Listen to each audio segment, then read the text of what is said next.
Semalam, Menteri Perdagangan Dalam Negeri dan Koperasi dan Kepenggunaan Datuk Seri Hamzah Zainuddin memberi jaminan isu bekalan minyak masak akan selesai dalam masa seminggu. Bagaimanapun di Pulau Pinang yang merupakan antara negeri yang berdepan dengan masalah itu, isu bekalan minyak masak dijangka akan selesai lebih awal, iaitu dalam sehari dua lagi. Pengarah Kementerian Dalam Negeri, Koperasi dan Kepenggunaan Pulau Pinang, Muhammad Nawardi Said memberi jaminan itu selepas meninjau beberapa pembekal minyak di negeri berkenaan. Beliau berkata sasaran itu akan dicapai jika peruncit mengubah sikap dengan membeli jenama minyak masak lain dalam memastikan pengguna mendapatkan bekalan itu daripada bersikap hanya bergantung kepada satu jenama minyak sahaja.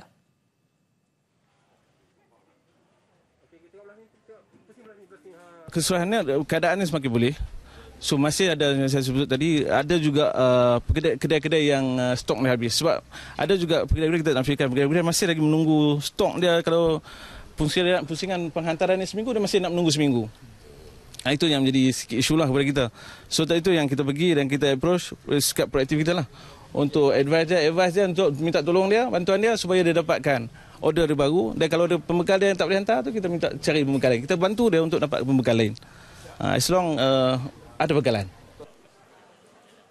Berbanding minyak masak dalam botol, ramai pengguna cuba mendapatkan minyak masak dalam paket 1 kilogram yang murah dan ini menyebabkan pembelian secara borong dan stok minyak masak kehabisan di beberapa pasaraya.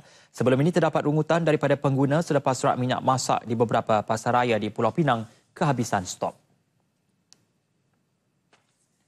Ketika beberapa negeri lain berdepan masalah mendapatkan bekalan minyak dalam botol 5 kilogram, Perlis bagaimanapun bebas daripada masalah tersebut. Selain bekalan minyak masak dalam botol, penduduk Perlis juga tiada masalah memperoleh minyak paket 1 kilogram dan secara tidak langsung bebas daripada isu minyak masak kitar semula.